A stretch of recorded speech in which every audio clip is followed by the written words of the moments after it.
મોણિયાની આ પાવન ભૂમિમાં જ્યાં માં ભગવતી નાગબાઈમાં બિરાજે છે, અષાઢી બીજનો આ ઉજળો ઉત્સવ, અને આજે અષાઢી બીજ એટલે લગભગ કોઈ ધામ બાકી ન હોય કે જ્યાં આવો ઉત્સવ ન ચાલતો હોય. ભગવાન જગન્નાથપુરીથી લઈ અને આખા વિશ્વમાં, આખા ભારતમાં એ ભગવાન જગન્નાથની રથયાત્રા નીકળે, એ પર્વ ઉજવાય. થોડી ઘણી વાત કહી અને પણ મારે કહેવું છે કે શક્તિના ધામમાં ક્યાંય અષાઢી બીજ ઉજવાતી હોય એવું ઉજળું કોઈ નામ હોય તો એ આપણું આ મોણિયા છે. અહીંયા પરબ પણ આવડો ઉત્સવ હોય, તોરણિયા એટલો ઉત્સવ હોય. મેં કીધું એમ કે જેટલા જેટલા ધાર્મિક સ્થાનો છે જ્યાં બધે ઉત્સવ ઉજવાય છે. પણ ગિરીશાપા, મને એક ભાઈ પૂછેલું મને કે આ અષાઢી બીજનું, એટલે હું કઈ બહુ જાણકાર છું ને એવું નહીં, પણ કોકે પૂછ્યું એમ કે આ અષાઢી બીજનું મહત્વ કેમ વધારે? તો આ એક જ બીજ એવી ઉજવાય છે, અને આ જ બીજમાં આખા વિશ્વની ગુરુ બને છે. આ જ બીજનો પૂર્ણિમા જે બને છે ને, એ જ ગુરુ પૂર્ણિમા બને છે. સાહેબ, આ તમે કલ્પના કરો કે જ્યાં કોઈ પણ જગ્યાએ આ બીજના પર્વનું આવું ઉજળું આપણું, અને દરેક તહેવારો, અને એમાંય અહીંયા ગિરીશાપાની હાજરી છે. અત્યાર સુધી રૂપલમાં પણ બિરાજમાન હતા, દિવસે પણ કંચનમાં પધાર્યા. અહીંથી ખૂબ સારી વાતો થઈ. અને અહીંયા આમ તો આવીને અહીંયા સામે જ બેસવાનું હોય, પણ આવ્યા ત્યારે ગિરીશા પર ટ્રાફિક એટલું, તો બધે આ બધા પરચાની વાતો કરે ને, આપણે કે પરચો હું, પરચો હું. આ ટેજ હજી ઊભું, એ પરચો. આ એટલું માણા ગોવર્ધન ની હેઠે નહોતું, જે આજના ટેજ માથે હતું ને એટલું ગોવર્ધન હેઠે નહોતું. એ ટસલી આંગળીએ ગોવર્ધન તોડીએ, કાંઈ ભગવાન કૃષ્ણને રાધા કહે છે કે તારે એ ટચલી આંગળીએ તું ગોવર્ધનને તોડી શકે, પણ તારે વાહળી વગાડવા તો બે હાથનો ટેકો લેવો પડે. આ સૂર અને સંગીતની એટલી તાકાત છે. તો આ મંચ ઉપર આજે એટલા બધા મહેમાનો બેઠા હતા, હું આઈમાં નહીં કહેતો, મેં કીધું આનાથી બીજો પરચો કયો હોઈ શકે કે આપણું કામ હેમખેમ થાય. પૂજ્ય મોરારી બાપુ તો એમ કે પરચો નહીં, પરિચય છે. કોઈ પણ ભગવતી જ્યારે કોઈ મોટું કામ કરે છે, એ પરચો નથી દેતા, પરિચય આપે, ધારીએ તો આ કરી શકીએ. એ પરિચયમાંથી આપણે પરચા બાજુ. અને આજ આમ તો ઘણા વર્ષો પહેલા ભીખુદાનભાઈ પરબ હોય ને ન્યાલી એનો રાઉન્ડ લઈને આવે ને આપણે એને પૂછીએ તમે, અમે અહીંથી મઢડા જવાના. બાપુ એને હારો અમે મઢડામાં અહીંયા નીચે બેસીને બહુ પ્રોગ્રામ કહેવાય કે ન્યાલી પાછા એમ કહે કે અહીંયા અષાઢી બીજનો પ્રોગ્રામ હોય કે ક્યાં જવાના, તા કે અહીંથી મોણિયા જવાના. આ બધાની વાહ વાહ રહી અને સાંભળ્યા બહુ છે. અને હકીકત તો એ જ છે કે જે સારું સાંભળી શકે ને, આનાથી બીજી મોટી ભક્તિ ન હોઈ શકે. પહેલી જ આપણી 9 ભક્તિ છે, એમાં પ્રથમ જો કોઈ ભક્તિ હોય તો એ શ્રવણ છે. સ્વસ્તિના ઇન્દ્રો વ્રજ સવાહા, જે સારું બીજાને આપી શકે અને લેનાર પણ સારી રીતે લઈ શકે. જેટલું અહીંથી સારું ગાવા વાળા ગાઈ શકતા હોય એટલું સામે શ્રોતા એવી રીતે સાંભળતા હોય છે ને, ત્યારે એને મોજ આવતી હોય છે. બાકી કલાકારોને પૂછો, ઘણી વાર એવું થાય હાંજ કાઢવી કેમ, આપણે જે ગાઈએ હામું ઉપાડે. પણ જે સારું સાંભળે છે, કારણ કે વરસાદ ત્યાં જ સારો લાગે કે જે પાણી ઝીલાતું હોય. દરિયામાં વરહીને વયો જાય તેની કિંમત નહીં થાય. પણ આપણી ધરતીમાં એમ કહેવાય કે 10 ઇંચ પીડ્યો હોય, પણ એ ધરતી પાણીને લેવા મળે, અને જે પાણી અંદર ઉતારી શકે છે એ 8 મહિના પાછું આપી શકે છે. ખારસામાં કોઈ દી કૂવો ન થાય, લાદો હોય ને જેમાં પાણી દડીને દીવે જાય, 1 ઇંચ પીડી હોય તે નીકળી જાય હોહરું, મોલે બળી જાય, પીળો રેડ થઈ જાય. જે ગ્રહણ કરી શકે એમ આ તેજ ઉપર બેઠેલા અમારા અત્યારની પેઢીના જે તમામ કલાકારો, ઓલું દુહો છે ને કે પીપળ પાન ખરંતા હસતી કુપળિયા, અમ વીતી તમ વીતશે ધીરી બાપડિયા. પણ બહુ સારો જીતુભાઈ આપણે તમે અર્થ કર્યો તો રાજકોટ, કે ઈ કુપળ હસે છે એ માટે, ઓલા પીળા પાન જે ખરે છે અથવા તો પીળા થઈ ગયા છે એ હટીને એને સ્થાન આપ્યું છે. ત્યારે કુપળિયું હસતા હસતા કહે છે કે વડીલો ચિંતા કરતા નહીં, તમે હટીને અમને સ્થાન આપ્યું ને, એ તમારા સ્થાનને અમે જરાય લાંચન નહીં લાગવા દઈએ, એ ચીલે અમે ચાલશું. એ પરંપરા હજી આપણી ચાલી રહી છે. આજને આજ તમે સાંભળજો, કેટલાને મોઢેલી સાંભળવા મળ્યું. આ જે નાદ જે છે એટલે પ્રથમ જ જે સારું સાંભળી શકતા હોય ત્યાં હામા માણા બોલી શકતા હોય. આપણે ગાય દોવા બેસીએ તો જેને દોતા આવડતું હોય ને એનાથી જ પ્રાહવો આવે. બીજો દોવા બેસે તો વટકશે, પાટું મારશે, બોઘરું ઉડાડી નાખશે. એમ મારા બાપ એ જેના કાન હરવા હશે ને એ જ આવી વાણીઓ બધા મહાપુરુષોની સાંભળી શકશે. એટલે જેટલું હરવું ગાયક હોય એટલો જ હરવા કાનથી જે સાંભળતા હોય. માના ગુણગાન એ તો માની કૃપા હોય તો સાંભળી શકાય. ઓછા માધ્યમો નથી કાર્યક્રમોના, પણ એવા અમુક જ માધ્યમ છે કે અહીંથી શક્તિની ઉપાસનાની વાતો થતી હોય, માં ભગવતીના ગીત ગવાતા હોય, એના ભાવ ગવાતા હોય, એની સરજ ગવાતી હોય, અને જેના મુખેથી સારી લાગતી હોય એ જ લાગતી હોય છે. અને ખોટું ખોટું બેહી જાય ને તોય મજા આવી જાય. ભગત બાપુનો એક પ્રસંગ યાદ આવે. સંસ્કૃત રામાયણ માં ગિરિશાભાઈ ભગત બાપુએ એક પ્રસંગ લીધો કે બરોબર રાવણ છે એકડે ઠાઠેની કચેરી ભરી છે અને એમાં રાવણ પોતે થોડાક નિરાશ છે. એટલે એના માલવંત નામના મંત્રી પૂછે છે કે મહારાજ કેમ થોડાક ઉદાસ લાગો છો? કે માલવંતજી શું કરું, મેં તમામ પ્રયાસ કરી લીધા પણ જાનકી મારી સામે જોવા પણ તૈયાર નથી, મારે સામું નથી જોતા. અરે કે મહારાજ એમાં તમારે ચિંતા કરવાની શું જરૂર છે? આપ તો ધારો એનું સ્વરૂપ લઈ શકો છો. તો એક કામ કરો ને, રામ બનીને એકવાર જાનકી હામાં જાઓ અને એટલો બધો જાનકીને રામનો વિયોગ છે, એ રામને જોયા ભેગા ગડગડતી દોડ દેશે. રાવણ કે હા એ બરાબર છે. અને રાવણ જાય છે પોતાના સ્વયં કક્ષમાં જઈ અને આબે હુબ રામ બન્યો ભાઈ. નમામિ ભક્ત વત્સલમ કૃપાલુ શીલ કોમલમ. આમ જા આબે હુબ જા એમ કહેવાય કે રાવણ રામ બને છે. એની ઈ ક્ષણે પાછો રાવણ થઈ જાય છે અને પોતાની કચેરીમાં આવે છે. હડફ દઈને આખી કચેરી ઊભી થઈ જાય. માલવંતજી પૂછે છે કા મહારાજ શું થયું? કે નહીં નહીં નહીં નહીં. કે તમને તકલીફ શું પડી મહારાજ? કે નાના માલવંતજી. અને કાક બાપુ લખે છે કે ખોટો ખોટો રે હું તો રામ બનો ત્યાં બોલ્યો, રામ રુદા માંગાવે. ખોટો ખોટો રે હું તો રામ બનો ત્યાં બોલ્યો, રામ રુદા માંગાવે. એ જાનકી મને એ માવડી ભાગે મને વનનો માર્ગ બતાવે. જા રામનું રૂપ ધરું ત્યાં તો રે રે રે મને એવાય સંકલ્પ આવે. એવાય સંકલ્પ એ આવે રે મારા આત્મને અકળાવે.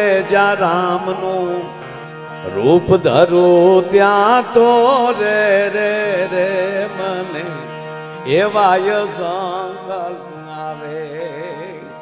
હું ખોટો ખોટો રામ બનું તો બોલો હાચો રુદામાં આવી જાય. રાવણ જેવી હસ્તી જે ભગવાન સાથે વેર તરીકે જો એમ કહેવાય કે રહેવાની તૈયારી કરતા હોય, એ જો ખોટો ખોટો બને તો હાચો રુદામાં આવી જતો હોય, તો માના દરબારમાં ખોટું ખોટું આવશો ને તો ઓલી તો હાચુકલી જ આપણી પાસે આવવાની છે સાહેબ. હે, આપણા ઉપલેટા દેવરાજભાઈ બહુ સારી વાત કરી કે તમે ડુપ્લિકેટ વસ્તુ લેવા જાઓ, તમે નકલી સોનું લેવા જાઓ, પણ રૂપિયા તો તમારે હાચા જ દેવા પડે. એમ જીવનમાં ખોટું ખોટું જાવું એની કરતા જો હાચું હાચું આવી જાય તો કેવડો મોટો લાભ થઈ જાય. મારો કહેવાનો અર્થ એ છે, માડી તારા ગોરહડા ઉજળાને કરડી શાંતની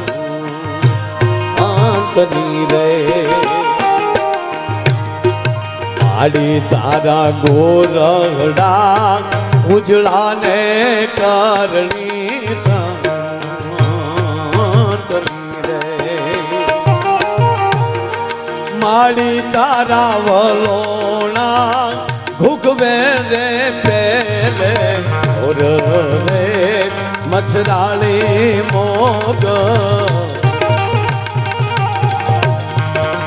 આય તું તો ગાંડી થઈ ડાણકી રે ડુંગર ગાલી રે, આડી તું તો ગાંડી થઈ ડાણકી રે ડુંગર ગા. સમાજ ઉપર જ્યારે તકલીફ આવી છે અને તમામની તાકાતો પૂરી થઈ જતી હોય, અને ત્યારે આ દેશની લાજ રાખવા માટે જ્યારે કૃષ્ણની હાજરી ન હોય, જ્યારે રામની હાજરી ન હોય, ત્યારે શક્તિ ઊભી થાય છે. શિવાજી હોય તો તલવાર આપે, રાણો પ્રતાપ હોય તો ત્યારે એમ કહેવાય કે એને ભાલો આપે, પણ જ્યારે કાંઈ ન દેખાતું હોય ત્યારે શું કરે? ત્યારે સંયમ ઊભી થાય છે. અને કહેવા ગયો કે આપણે 2-3 દીકરાની માં છે, એ બાપ કદાચ ક્રોધમાં આવી જાય અને દીકરાને માં પેલા ઠપકો આપે, એને કહી દે કે આને કઈક કયો હરખો નથી આવતો, પણ જો બાપ એમ કહેવાય કે વધારે એક ડગલું આગળ વધી જાય અને છોકરા ઉપર જ્યારે હાથ ઉપાડી લે ત્યારે એની માં જ આડી આવે કે હવે રેવા ગયો. મારે કેવું છે, બાપ છે ને એ પોષણ કરી શકે, પણ રક્ષણ અને શિક્ષણ કોઈ આપતી હોય ને તો આ દેશની માં જ આપી શકે, બીજું કોઈ ના આપી શકે. કેવી પરિસ્થિતિ હશે? તને હાથે જોઈ દિલ્હી જતા હોય સાહેબ, એક એક દાખલો લેવા બેહો તો એમ કહેવાય કે રાતો ને રાતું વહી જાય. એક જ વાત કહી અને વિક્રમભાઈ સરસ મજાનું સંચાલન કરે છે. મેં કીધું તું, મેં કીધું સાંભળવા જ આવ્યો છું, આમંત્રણ હોય આવીએ પણ આમ સાંભળીએ, અહીંથી કંઈક લઈએ આપણે.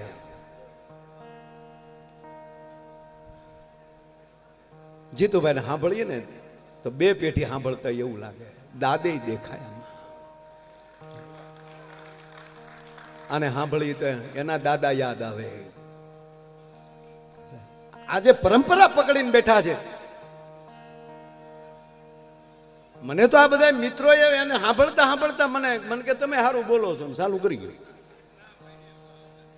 આ હકીકત કહું, પછી તો આનંદ આવે છે એમાં.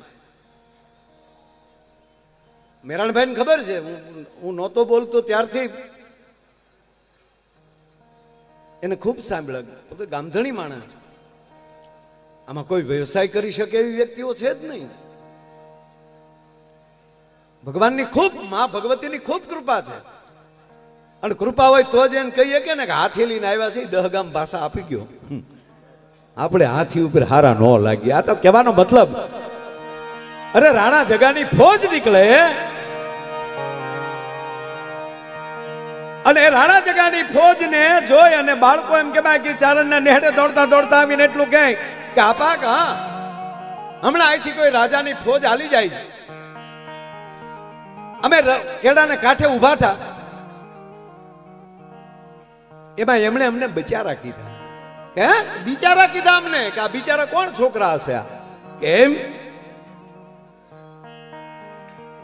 ચારણે દોડ દીધી. રાણા જગાની ફોજ આડા ઉભા રહી ગયા. જય માતાજી બાપા. ચારણ ને નેહડેલી નીકળો અને રોટલા ખાધા વગર સાહુ પીધા વગર જાઉં તો અમારું લીહડું લાજે. કે પણ ફોજ બહુ મોટી છે, માણસો જાજા છે, અમારે મોડું થાય છે કે ના આઈલી જાય અને માતાજીના સોગંદ છે, એટલે ન આવવું પડે. એટલે એને બાનું કાઢ્યું કે એવું કાંઈ છે નહીં, પણ અમારે રાણા જગાને હોનાની થાળીમાં જમવાના નિયમ છે, તાકે એ માતાજી દઈ રહે. જો આ હિંમત તો જો, ભરોસો તો જો બાપ. અને હકીકત તો એ જ છે કે તેની અંદર ભરોસો કોની પાસે છે? વિશ્વાસ તો હોય જ, પણ વિશ્વાસની સાથે જ્યારે ભરોસો બેસી જાય,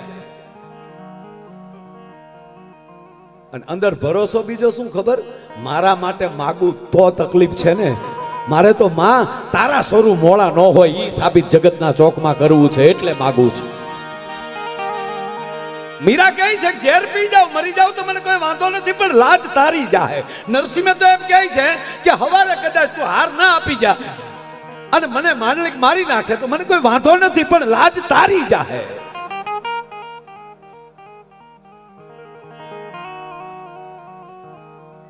વળો પાછા, મળી રહેશે હોનાના થાળ. બાપુ તેદી પ્રતિષ્ઠા નહોતા આપણે કરી શકવાની તેવડ. સાહેબ આપણું નેહડું હોય ત્યાં ખાલી સિંદૂરનો થાપો મારી ગયો અને ભગવતીને એટલું કહી દે કે માં આ તારા ફળાની લાજ તું રાખજે અને માગીએ ત્યારે ફળ છે તું. અને એ જ ખૂણામાં આવી નેહડામાં આવીને એટલું કીધું માં તારા ભરોસે લાવ્યો છું. બાપુ ફળું બોલે છે. ત્યાં માણસો શંકા કરે છે કે ફળું બોલે. ઘણી જગ્યાએ કે મીરાની સાથે કૃષ્ણએ વાત કરી, મૂર્તિ બોલે. માં જાનકી સાથે ભવાનીએ વાત કરી છે કે મૂર્તિ બોલે. આ તમારું કચકડું બોલે તો એ મૂર્તિ નો બોલે. શું વાત કરો છો? નાખી દેવાની વાત કરો છો ભલા માના. એનો જો તમે ટાઈમ ટુ ટાઈમ બરોબર એકડે આંકડા મારી ગયો તો ત્યાં જ ગોતી લે છે, અને ત્રીજી સેકન્ડમાં ઠેઠ અમેરિકા તમારા હાથને પોગાડી દેતી હોય તો દિલ્હી થી 3 હાથે મારીમાં રાજલ ન પોગે. શું તમે વિશ્વાસની વાત કરો?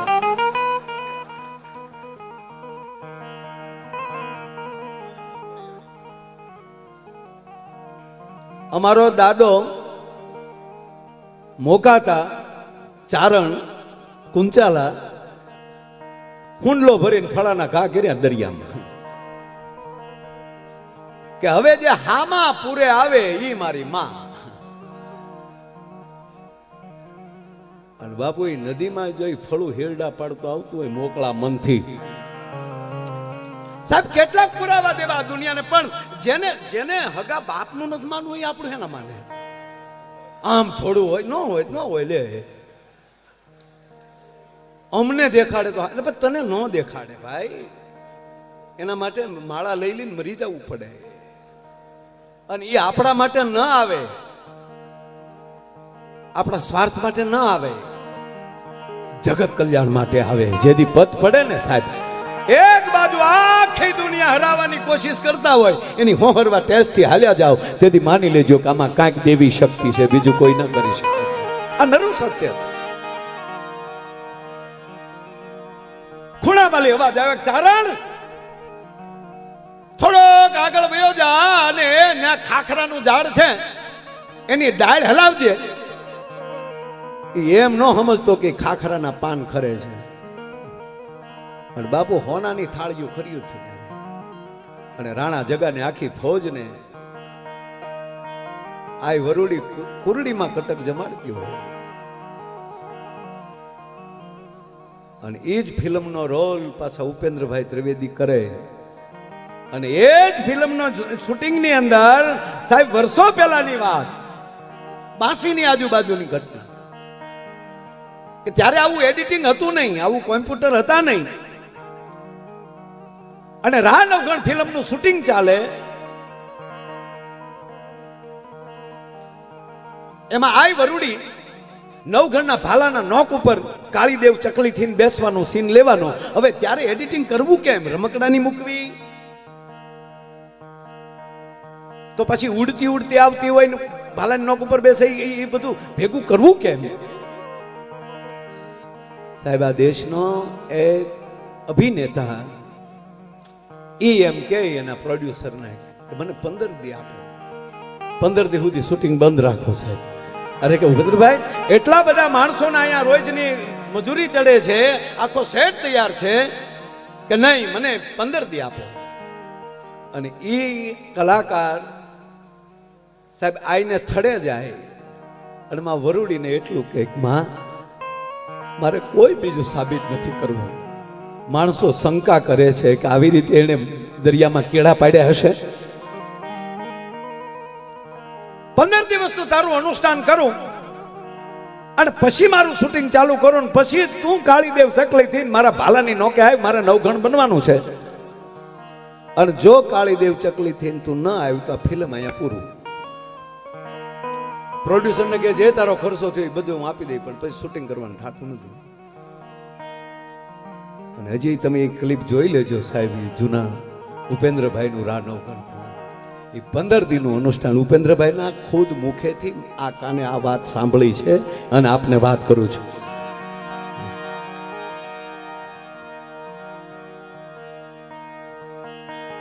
અને લોકગાયક ભાગ 1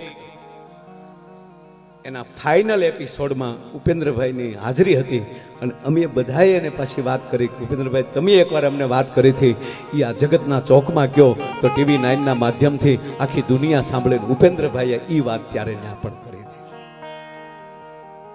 અને દેવ ચકલી આવે છે, એ રાણા જગાને આખી ફોજને હોનાની થાળીએ પીરસાઈ ગઈ. આખી ફોજ જમી. નરસિંહ મહેતાને જુનાગઢમાં એના બાપુજીના હરાદમાં હોનાની થાળીઓ નારાયણ જમાડાવીને વયો જતો હોય. નરસિંહ મહેતાના રૂપમાં રહેલો ભગવાન આ જુનાગઢ આપણું.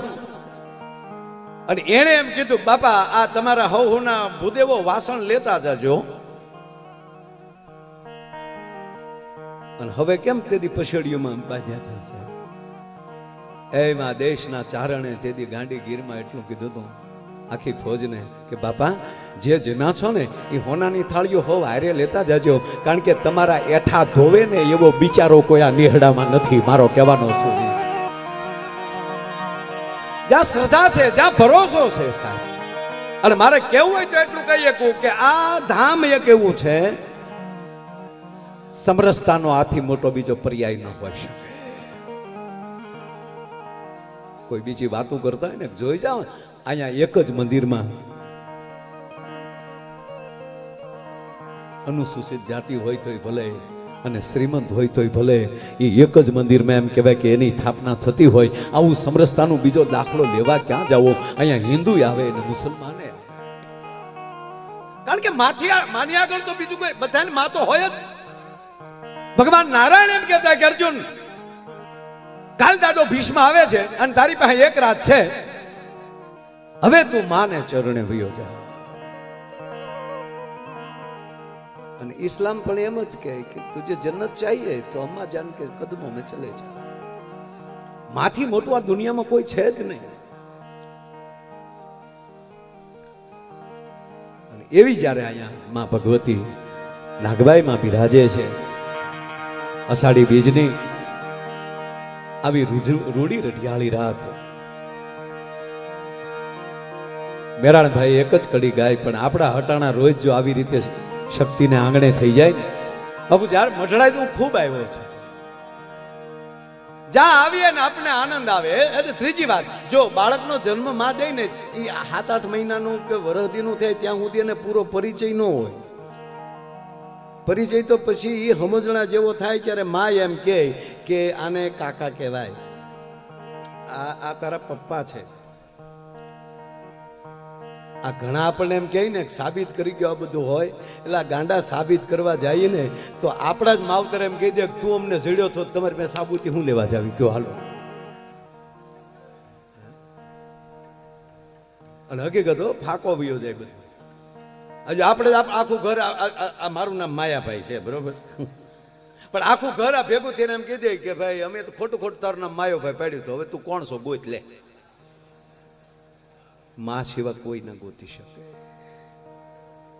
માં જેમ કે મેં નામ પાડ્યું છે એ આખા ઘરને આખી દુનિયાનો પરિચય આપે છે. આપણે એમ કીધું કે આ તાર કાકા, તો આપણે એમ કીધું માં મને આવો કાકો ન હોય એવું કીધું. માની વાણી જેમ તમે એમ કહેવાય એની ઉપર શંકા ન કરી શકો, એમ આ દેવોની વાણી ઉપર તમે શંકા ન કરી શકો. એ બન્યું હોય ને બન્યું જ હોય. જ્યાં વહેમ છે ત્યાં કોઈ દિવસ સત્ય બની નહીં શકે. અને હવે તો આ સહજ પુરાવા થઈ ગયા છે આપણી પાસે કે માતાજી ત્યાં પ્રગટ્યા હોય. હવે આપણે મોબાઈલમાં ગમે ત્યાં પ્રગટી જઈએ છીએ. અત્યારે જ્યાં પ્રોગ્રામ છે કીર્તિભાઈ ને આવવાનું, અત્યારે આપણે અહીંયા બેઠા બેઠા જોઈ લીધું કે તોરણિયાનો રાઉન્ડ ચાલુ છે, અહીં પ્રગટ્યા નહીં. આ ભગવતીના ભજનથી આ દેશને સહજ કરી દીધું છે. પણ આપણે એવું હતું જેમ જેમ આપણે આગળ જતા જાવ એમ આપણે સ્વીકારતા જાવ. પણ આપણે જેમ જેમ ભણતા ગયા એમ એકચ્યુઅલી કહે તો તમે બધા સ્વીકારો, અમે ન છે કાંઈ વિજ્ઞાન ક્યાં. પણ વિજ્ઞાન જ એને લીધે જ વિજ્ઞાન ગોતે છે કે આવું થઈ શકે. આવી વાતો થઈ ત્યારે જ આ બધું થાય. બાકી આ હાવ સહજ નથી. જો ભાઈ પાછું હકારવા વાળા હકારે છે, નથી ધૂણતા ઘણા. ખમા હા આ બધાને ફરમાય છે બધા કે ઘડીક દાંત કઢાવો, દાંત કઢાવી. હવે હું ખરેખર ઓળખરે કીધું હતું એનું પાછા મને કહે છે. અને મારે પાછું ધ્યાન રાખવું પડે. અરે શું ધ્યાન રાખે યાર. ફેરવા નિયમ ફરે નહીં, થાતું હોય એમ થાય. ફૈબાને મૂછું ઉગી જાય કાકા નો કહેવાય છે.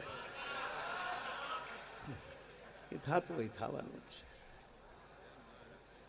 માં ધ્યાન રાખે છે. આ મંદિરમાં બેઠી તો એમ નહીં કહી ને કોઈ દી. અને મજા એમાં જ છે, શ્રદ્ધા અને ભરોસા ઉપર. નહીતર ધૂણવા વાળા છે ઘણા. જો દેવી ભાગવતમાં એનો ઉલ્લેખ છે, શક્તિપાત થાય આ નરું સત્ય છે. ભગવાન કૃષ્ણ અર્જુનને એમ કહેતા હોય કે અર્જુન હાથમાં હથિયાર નહીં લો, આમ તેમ ફલાણું ઢીકણું બધું ભગવાને કીધું કે તારે જ કરવાનું છે. પણ અંતે મને મજા ક્યારે આવી ખબર? આ વાત ગીતાજી સાંભળતા કે હે અર્જુન, હવે તું બરાબર રેડી થયો છો. 11 અધ્યાય સુધી હળો વયો ગયો.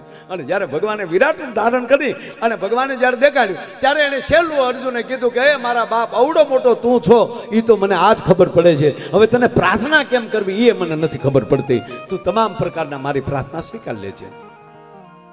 અને પછી ભગવાન એની વિભૂતિની વાતો કરે છે. અને જો શક્તિને અને નારાયણને બેને કેવો હોંપ કેવો છે. ભગવાન એમ કે હે અર્જુન, પ્રાણીમાં સિંહ મારી વિભૂતિ છે, તો માં ભવાનીએ વાહન સિંહ કર્યું. હે અર્જુન, જળ પ્રાણીમાં મગરમચ્છ મારી વિભૂતિ છે, તો આ ખોડિયારે મગરમચ્છ ને પાછું એની વિભૂતિ તો એના વાહન છે. એમાં આજે બીજ એટલે ગળધરા ખોડિયારમાં આજે પ્રગટેલા. ગળધરાનું આ પ્રાગટ્ય દિન છે. આ ખોડિયાર આજે પ્રગટ્યા અષાઢી બીજને દિવસે. પણ અર્જુનને જ્યારે કહે છે કે તું ચિંતા ન કર, હાવ પાતળી રેખામાં બોલ્યો છો નારાયણ કે અર્જુન, પાંડવા નામ ધનંજય. યુવાનોને પગે લાગીને કહું કે જીવજો એવું કે ભગવતી એમ કે દીકરા તું જ મારી વિભૂતિ છો, ચિંતા ન કરતો. આનું નામ ભૂવો. આનું નામ ભૂવો કે તમારા પરિવારમાં લી આને હું પ્રતિનિધિ તરીકે શોધું છું અને મેં ગોતી લીધો. હવે તમે ડાયરેક્ટ મારી હારે વાત ન કરો તો ચાલશે. આ તમારા ભુવા હારે તમે વાત કરી લેજો. એ કાંઈક સાચું છે તો જ ખોટું હાલતું હોય ને. આ ભુવા કઈ બધું પછી લાગટ હાલે. જો દૂધ છે તે પાણી નખાય ને. હમણાં આણંદ ડેરીના ચેરમેન પરમ દિવસે આવ્યા. એના મંડળીઓ વાળાને લેતા આવ્યા, માલધારીઓને. 2000 લીટર દૂધ એક મંડળી ભેગું કરે છે. મને કે આવ્યા અને એ માટે હું લઈને આવ્યો છું કે આ બધાનું સન્માન કરો. કેમ? મને કે બિલકુલ ભેળચેળ નથી કરતા, એવું બ્રાન્ડેડ દૂધ આપે છે. અને અમે અમારી ડેરી એને 95 થી 100 રૂપિયા લીટરે ડેરી આપે છે. લ્યો, આણંદ અને એનો અલગ જ ટાંકો હોય કે સીધો પૂના એક આઈસ્ક્રીમની કંપની ડાયરેક્ટ બ્રાન્ડ બનાવો બસ. એમ જીવને બ્રાન્ડ બની જશે તો તકલીફ નહીં પડે. પણ પછી ધરાર આપણે એમ થવું કંકુ ખેરવાન ખમા, અને આપણે આદમી ધૂણતા હોય ને તો બહુ બધા નો પગે લાગવા આવે. આપણે ખમા હા વધીને પરિવાર. પણ જો ખમા કોક બેન ધૂણતા હોય ત્યાં તો આખું ગામ હો હે માં હે માં. અને મને એ નથી ખબર પડતી એ વળ હું કામ ખાય છે.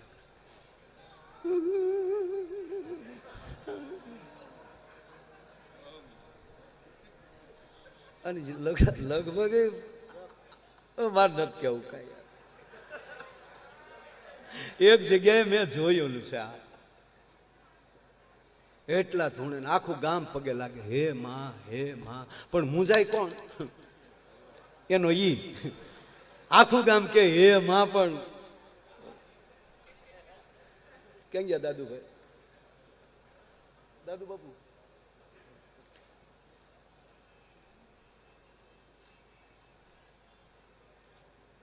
એ સ્વયંસેવક થઈ જાય. એ બહાર ઉભો હોય બીજાને કહેતા એ ભાઈ લાઈનમાં પગે લાગો ને, એ ભાઈ લાઈનમાં પગે લાગો ને, ભાઈ ગરમી થાય ભાઈ, એ ભાઈ આખેલી પગે લાગીને એ ભાઈ. અને પછી એકલો બબડતો હોય હું મારા કાકાને નાદ પાડતો હતો એ દેહમાં લગ્ન જ ન કરાય. અમારી હાથ પેઢીમાં કોઈ ધૂણ્યું નથી. આ ઘર માથે ઘોલકી કરે ભલામણા.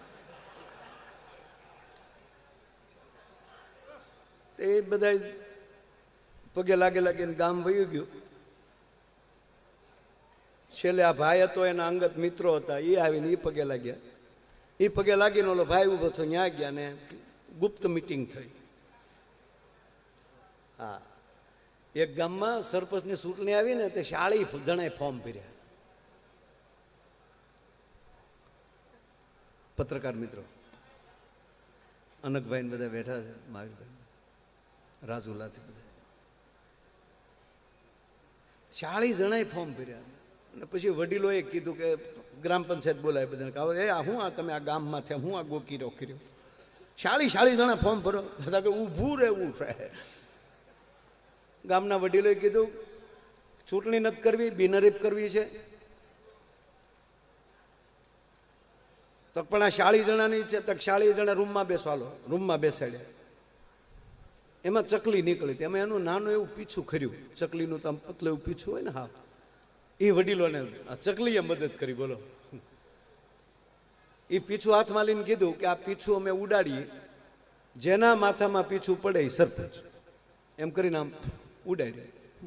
આપા હાથ સુધી પીછું કોઈને માથા ઉપર એડ્યું જ નહીં. બોલો પીછું કેતો હતું ન પડાય ન પડાય. થાતું તું હું ખબર જેના માથામાં પીછું પડવા જાય ને તો વાહ બેઠો ફૂંક મારે. બીજાના માથામાં પડવા જાય બીજો ફૂંક મારે. આ દેશમાં ફૂકું મારવાનું બંધ થાય ને તો ઠેકાણે બધું પડવાનું છે. પણ આ ફૂકું બહુ હેરાન કરે છે. એમ ઓલા ચારે મીટિંગ કરીને કીધું કે ગામ તો પગે લાગીને વહી ગયો. આ ધોળીને વાયડ દુખ છે દવાખાને તારે લઈ જવી પડશે. એટલે એને પાણી પાઈ ગયો થાનેક થઈ જાય ધૂપ દઈ ગયો. તો ઓલો ઊભો બહુ કે મારે ના ન પડાય મારે વખાણ જ કરવા પડે કે તમને બરાબર માતાજી આવે પણ ના તો પણ ન પડાય મારે રહેવું અહીંયા. અને તમે મિત્રો કેદી કાયમ આવો ભલા માણા મિત્ર હેડા કીજે જેસો કુવાડો કોસ ને પસાડ્યો એ તો મળ્યો દુઆ કાવે. ઓલા ચારેય મિત્રો ગયા પાછા પગે લાગ્યા. એ ચારેય મિત્રોએ કીધું બસ માં આખું ગામ પગે લાગી લીધું હવે કોઈ બાકી નથી થાનક થઈ જાઓ હવે કોઈ બાકી નથી કોઈ બાકી નથી. કીધું નો અતાર વધ્યો. કોણે કીધું બાકી નથી? હજી એક જણો બાકી છે. બોલો મારી નવે ખંડમાં નજર્યું ફરે. ઓલા ચારે જીને કીધું તારી માં તારું કે બોલો કે મારે થોડું લગે તક લાગી જ લેવે. આમ થયું કોઈ ઘરે ન હોય ને એકલો હોય ત્યારે હાલ ભાઈડો થઈ જા ભાઈડો થઈ જા. અને આવ્યો પગે લાગવા આમ લાંબો હાથ કર્યો. હન અતાર વજ્યો આવ્યો શરણે આવ્યો માગ બોલો કે છૂટા છેડા દેને એટલે પૂરું થાય સાહેબ. ત્યાં શ્રદ્ધા નથી વાલા. પણ જોયું રે નહીં રે મેં તો ટાણું કે કટાણું રે મારા હરીને એ હાથડીએ મારે રોજનું હટાણું.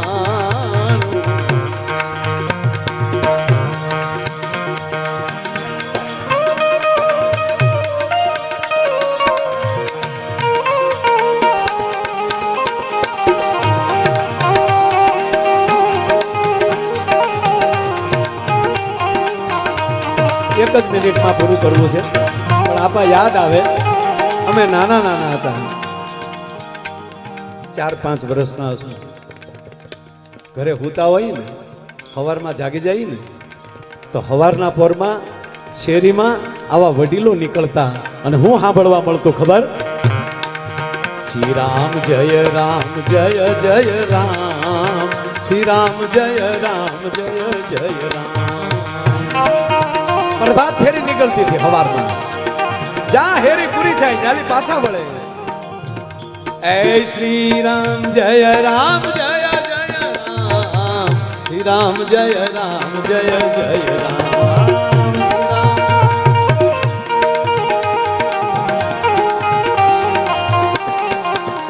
બોલો શ્રી રામ જય રામ જય જય રામ, શ્રી રામ જય રામ જય જય રામ.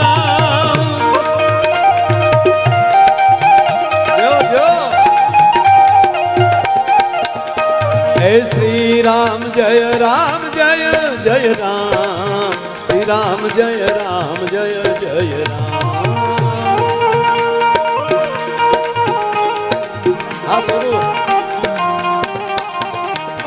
श्री राम जय राम जय जय राम, श्री राम जय राम जय जय राम.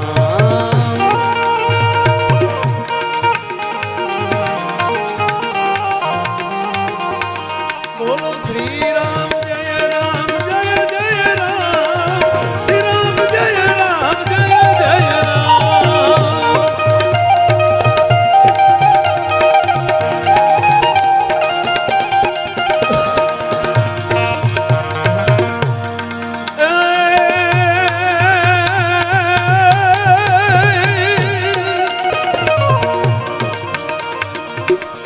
જોયું રે નહીં રે ટાણું કે કટાણું રે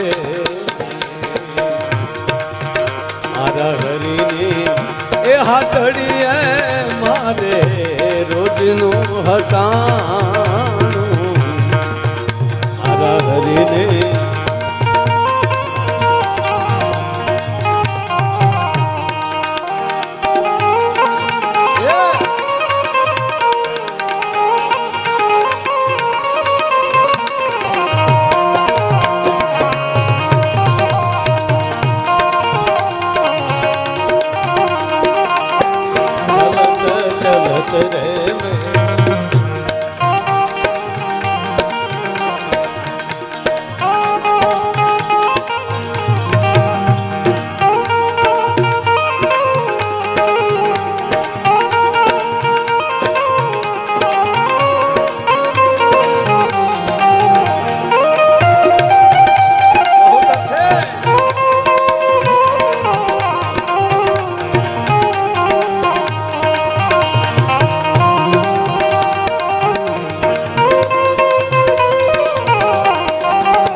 ગમે ક્યાંથી ગોતી ગોતી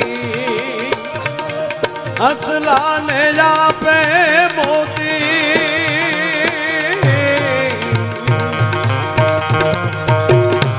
કીડીઓને કાન કોને હાથીડાને માનું રે. કીડીઓને કાન કોને હાથીડાને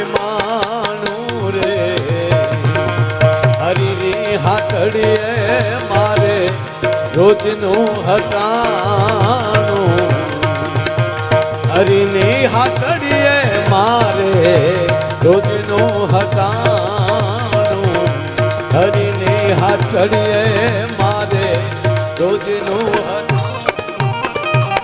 મારો કહેવાનો સૂરી છે કે અહીંથી નીકળીએ ત્યારે આ નાગબાઈ માનો ધોળો નેજા જોઈ લઈએ, અહીંથી ધજાના દર્શન કરી લઈએ. અને હમણાં જ મેરણભાઈ કીધું